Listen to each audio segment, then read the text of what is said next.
அனைவருக்கும் வணக்கம். இப்பதிவில் கிரகங்களுடைய மூலத்திரிகோண வீடுகளை பற்றி அறிந்து கொள்வோம். மூலத்திரிகோணம் என்றால் என்ன? மூலத்திரிகோணம் என்பது அந்த ஸ்தானங்களிலிருந்து கிரகங்களை அளக்கும் ஒரு டூல்ஸ் என்பதை தெரிந்துவிடும். திரிகோணம் என்பது ஒரு சமபக்க முக்கோணமாகும். எனவே ஒரு சமபக்க முக்கோணத்தை கொண்டுதான் வானியலில் மனிதன் ஆராய்ந்துள்ளான். ஒரு சமபக்க முக்கோணம் என்பது வெளிக்கோணம் 120 என்றால் உள்கோணம் 60ஆக இருக்கும். இவ்வாறு 3 வெளிக்கோணங்கள் 120ஆக இருக்கும். 3 வெளிக்கோணம் என்பது 360 டிகிரியாகவும் உள்கோணம் 180 டிகிரியாகவும் இருக்கும். இதன் அடிப்படையில் தான் ஒரு சமபக்க முக்கோணத்தின் அடிப்படையில் தான் ஜோதிடம் என்பது வரையறுக்கப்பட்டுள்ளது. சரி, இங்கே ஒரு விஷயத்தை கவனிப்பதற்கு வருவோம். சூரியனுடைய மூலத்திரிகோண வீடு சிம்மமாகும். இந்த மூலத்திரிகோண வீட்டிலிருந்து 1, 5, 9 என்பது ஒரு சமபக்க முக்கோணமாகும். அதாவது சிம்மம், தனுசு, மேஷம், மீண்டும் சிம்மம். இது ஒரு சமபக்க முக்கோணம். இந்த சமபக்க முக்கோணத்திற்கு சூரியன் சிம்மத்திற்கு 6, 8, 12 இருந்தால் மூலத்திரிகோணம் பாதிக்கப்படும். தனுசுக்கு 6, 8, 12 இருந்தால் பூர்வபுண்ணியம் பாதிக்கப்படும். மேஷத்திற்கு 6, 8, 12 இருந்தால் பாக்கியஸ்தானங்கள் பாதிப்பு இருக்கும். யாருக்கு? சிம்ம ராசியைச் சேர்ந்தவர்களுக்கு, சூரிய திசை நடப்பவர்களுக்கு. இந்த ஸ்தானங்கள் அவருக்கு எந்த இடங்களாக இருக்கிறது என்று தெரிந்து கொள்ள வேண்டும். உதாரணமாக ஒரு கடகலக்கின ஜாதகத்திற்கு சூரியனுடைய வீடு சிம்மம், மூலத்திரிகோண வீடு 2ஆம் இடமாக இருக்கிறது. அதற்கு தற்சமயம் 8இல் சூரியன் இருப்பதால் பொருளாதாரத்தில் பாதிப்பு கண்டிப்பாக இருக்கும்.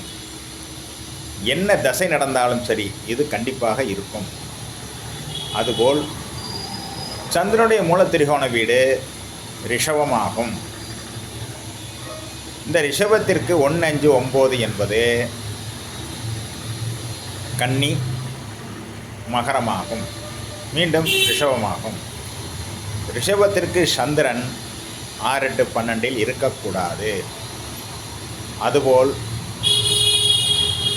கன்னிக்கு சந்திரன் 6, 8, 12 இருக்கக்கூடாது. அவ்வாறு இருந்தால் அந்த மனிதனுடைய ஜாதகத்தில் இந்த இடம் எந்த இடமோ அந்த இடம் பாதிக்கப்படும். அதாவது கன்னிக்கு 12 சந்திரன், ஒரு சிம்மராசியாக வைத்துக்கொள்வோம். கன்னிக்கு 12 சந்திரன். எனவே 3ஆம் இடத்தில் பாதிப்பு இருக்கும். கம்யூனிகேஷன் ஒப்பந்தங்களில் இந்த ஜாதகர் கவனமாக இருக்க வேண்டும். அதுபோல் அதாவது திங்கட்கிழமை இவருக்கு வரும் தகவல்கள், இதன் அடிப்படையில் இவர் கவனமாக இருந்து கொள்ள வேண்டும். அதுபோல் புதனுக்கு மூலத்திரிகோண வீடு கன்னியாகும். இந்த கன்னிக்கு 1, 5, 9 சொல்லக்கூடிய 1 கன்னி, 5 என்பது மகரம், 9 என்பது ரிஷபம். இதற்கு கன்னிக்கு 6, 8, 12 புதன் இருக்கக்கூடாது. அவ்வாறு இருந்தால் இந்த கன்னியானது அந்த ஜாதகருக்கு எந்த பாவமோ அந்த பாவம் பாதிக்கப்படும். உதாரணமாக சிம்ம லக்கினமாக எடுத்துக்கொண்டு புதன் கும்பத்தில் இருப்பதாக வைத்துக்கொள்வோம். நாம் சொல்வோம் புதன் கும்பம் நட்பு வீடு, எனவே அங்கே இருக்கலாம், குறையொன்றும் இல்லை என்று நாம் கூறலாம். ஆனால் கன்னிக்கு 6ஆம் இடமாக வருவதால் இவருக்கு சிம்ம லக்கினத்துக்காரர்களுக்கு பொருளாதார பாதிப்புகள் கண்டிப்பாக ஏற்படும். எந்த இடத்தின் மூலமாக ஏற்படும் என்றால், சிம்ம லக்கினத்திற்கு 7ஆம் இடம் என்றால் மனைவியின் மூலமாகவோ சமூகத்தின் மூலமாகவோ இந்த ஜாதகருக்கு ஏற்படும். அதுபோல் சனிக்கு மூலத்திரிகோண வீடு, சனி என்பது சனியினுடைய மூலத்திரிகோண வீடு கும்பமாகும். இந்த கும்பத்திற்கு சனியானவர் மிதுனம், துலாத்தில் இருந்தால் மேன்மையை கொடுக்கும். கும்பத்திற்கு 6, 8, 12 இருக்கக்கூடாது. அதுபோல் மிதுனத்திற்கு 6 to 12 இருக்கக்கூடாது.